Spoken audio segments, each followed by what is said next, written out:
DNA replication.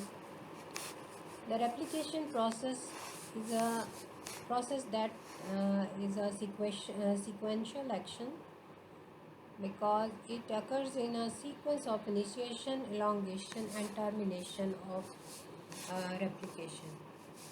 Initiation step. The starting point is recognized from where the replication is going to start. The two double-stranded DNA strands, they are being separated individually and with the synthesis of the prime. Then comes the elongation. Elongation means replication. For that replication, we are going to add more NTPs, nucleotide triphosphates, which are deoxy. That's why we call them DNTPs. These DNTPs are added to the existing strand, form phosphodiester bonds and correct the mismatch bases and extending the DNA strands. Finally, when the required length of the DNA is replicated, then comes the termination step to stop the replication. That specific point where the DNA replication is to start is known the ORIC. It mostly consists of 13 base pair consensus sequence and 2 pairs of anti-consensus repeats. DNA replication system requires these things, or these are the main ingredients which are required for the replication system. Number one is the template of DNA which is to be copied into new strands that acts as a you can say a mold or a kind of template for which the new DNA strands will be copying and synthesizing. Next is substrate is the DNTPs. Individual nucleotides, they are being consumed for the synthesis of new strands. Then comes the primer. A very strange thing, the primer is not a DNA template, it is an RNA fragment. A short RNA fragment with a free 3' hydroxyl end is acting as a primer for the synthesis of DNA.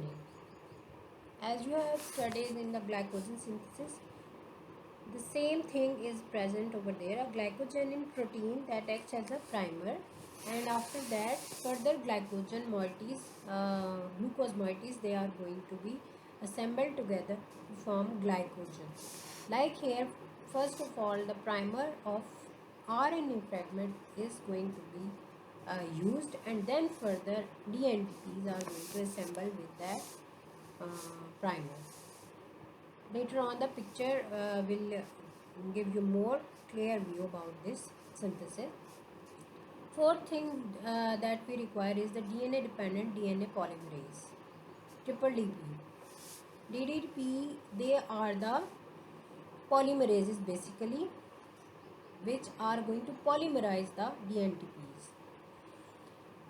And other enzymes and protein factors are also required for the synthesis of DNA.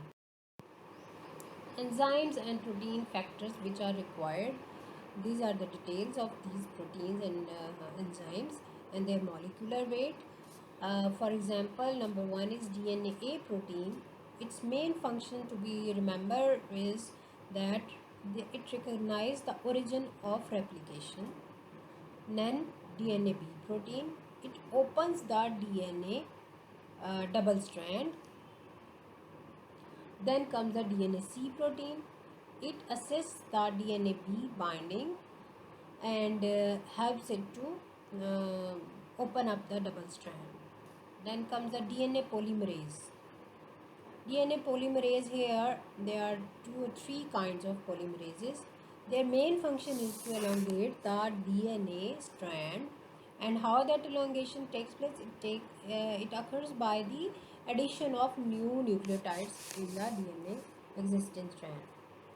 Then comes the DNA G protein, as it has 5th position in the list. It main function is to synthesize the RNA primer. RNA primer, which is required for the synthesis of new strand, is provided by DNA G protein. SSB, single strand binding protein. When the two strands they are separated, a specific protein of SSB that binds to that single strand and holds it from recoiling. DNA topoisomerase. This is a very important enzyme, and it has not only the application in the DNA replication, but it has the many applications in the clinical clinically used as a important enzyme. What is the function of DNA topoisomerase? It releases the supercoil constraints. What are that supercoil constraints? Whenever the two strands of the DNA they after opening, they get swirl around each other or around themselves. So that supercoiling is to be released for further replication. Bidirectional replication. When the here you can see in the figure on the first side that the bidirectional replication means when the origin of replication is identified by DNA protein and the replication takes place in this replication bubble, the both direction may involve in the replication, or this may lead to the second figure of unidirection. Only one direction of the replication may occur. Replication, if it is started from unbinding of the double strand at a particular point called origin, followed by the synthesis on each side, then it is called the bidirectional. The parental double strand DNA and two newly formed double strand DNA form a Y-shaped structure called replication fork. DNA G, which is also known as primase. Primase is able to synthesize primer using free NTPs as the substrate and single-stranded DNA as a template. And these primers are short RNA fragments to which have several decades of nucleotides long. Primase join and form a complex called primosome.